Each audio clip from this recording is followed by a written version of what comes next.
بسم اللہ الرحمن الرحیم نحمدہ و نصلی علی رسول الکریم۔ الحمدللہ آپ سب بڑے نیک ہیں، نماز کے لیے تشریف لے آئے، لیکن ہمارے بہت سارے بھائی محروم رہ گئے۔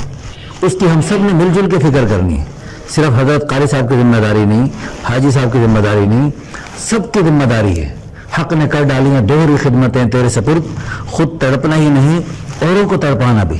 آپ کے جو کاروبار ہیں اللہ اس میں بہت برکتیں عطا فرمائے، لیکن مرتے بیکار ہونے والے، قبر میں کچھ بھی ساتھ نہیں جائے گا۔ آئے بھی خالی ہاتھ تھے اور اللہ کی قسم جائیں گے بھی خالی ہاتھ، لیکن یہ جو نیک عمل ہیں یہ آپ کے ساتھ قبر میں جائیں گے۔ لیکن ایک اور، یہ جو آپ تبلیغ کریں گے اپنے پیارے پڑوسیوں کو، بہت سارے پڑوسی آپ کے ایسے ہیں جن کا قاری صاحب سے تعلق نہیں، آپ سے تعلق ہے۔ قاری صاحب کی گھنٹے کی تقریر اور آپ کا کہنا چل یار، آپ کے صرف چل یار کہنے سے آپ کا پڑوسی مسجد کا پکا نمازی بن کر آپ کی نیکیوں کی فیکٹری لگ گئی۔ آپ قبر میں چلے گئے، یہ فیکٹری چل رہی، آپ کی یہ فیکٹریاں کارخانے، اللہ اس میں بہت برکتیں عطا فرمائے، آپ کی نسلوں کو اس سے فائدہ عطا فرمائے، لیکن یہ قبر میں کچھ ساتھ نہیں، مرتے ہی یہ ملک مال سونے چاندی عہدے جائیدادیں ڈگریاں دنیا کا ساز و سامان یہ سب مرتے بیکار ہو جائے گا۔ لیکن یہ جو آپ چلتے پھرتے جو اللہ کے پیارے بندوں کو دین کی دعوت دیں گے، تو اللہ کے پیارے حبیب صلی اللہ علیہ وسلم کی سب سے محبوب ترین سنت ہے۔ اللہ کے پیارے حبیب صلی اللہ علیہ وسلم کی ایک ایک سنت اللہ کی قسم کائنات کی ہر دولت سے زیادہ قیمتی ہے۔ یہ کائنات سب بے قیمت، مچھر کے پر سے بھی حقیر۔ حدیث پاک میں آتا ہے لو کانت الدنیا تعدل عند اللہ جناح بعوضہ، اگر یہ ساری دنیا سارے خزانوں سمیت اس کی قیمت مچھر کے پر جتنی ہوتی، ما سقا کافرا منہا شربا، اللہ کسی کافر بدبخت کو ایک گھونٹ پانی نہ دیتا۔ یہ ساری دنیا سارے خزانوں سمیت مچھر کے پر سے بھی حقیر ہے۔ اللہ اکبر، اللہ بڑا ہے، وَلَذِكْرُ اللَّهِ اکبر، اللہ کی باتیں بڑی ہیں، وَرِضْوَانٌ مِّنَ اللَّهِ اکبر، اللہ کی رضا سب سے بڑھ کر۔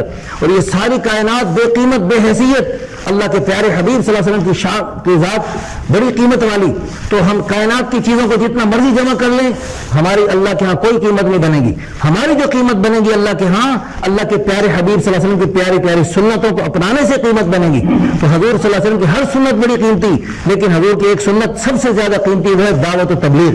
اللہ کے پیارے حبیب صلی اللہ علیہ وسلم اس سنت کی وجہ سے بڑی بڑی تکلیفیں، فرمایا لقد اوذیت فی اللہ ما لم یؤذ احد، مجھے اتنا ستایا گیا جتنا کسی کو نہیں ستایا گیا، واخفت فی اللہ ما لم یخف احد، مجھے اتنا ڈرایا گیا جتنا کسی کو نہیں ڈرایا گیا۔ لیکن حضور نے تبلیغ نہ چھوڑی، کافروں نے ہر قسم کی تکلیفیں تبلیغ نہ چھوڑی، پھر کافروں نے لالچ دی، سرداری مالداری شادیاں تو یہ سب لے لو، تبلیغ چھوڑ دو، تو حضور نے بڑی خوبصورت بات فرمائی، فرمایا واللہ لو وضع الشمس فی یمینی، اللہ کی قسم سورج اتار کے میرے دائیں ہاتھ میں رکھ دو، والقمر فی یساری، اور چاند اتار کے میرے بائیں ہاتھ میں رکھ دو، میں پھر بھی تبلیغ نہیں چھوڑوں گا۔ تو اللہ کے پیارے حبیب صلی اللہ علیہ وسلم کی اس مبارک محنت کو حضور والے مبارک جذبات سے ہم سب کریں، ہم سب مل جل کے کریں، تو یہ ایسی فیکٹریاں لگے گی نیکیوں کی، آپ قبروں میں ہوں گے، یہ دنیا کی فیکٹریاں بند بیکار ہو جائے تو بھی مزے پائی پائی کا حساب، لیکن یہ وہ فیکٹری جو دنیا میں کام آئے، موت کے وقت کام آئے، قبر میں ہزاروں سال کام آئے، اور قیامت کے 50,000 سال کے دن میں کام آئے، اور کل صراط پہ کام آئے، اور ہمیشہ ہمیشہ جنت میں کام آئے۔ اللہ ہم سب کو توفیق عطا فرمائے۔ وآخر دعوانا الحمدللہ رب العالمین۔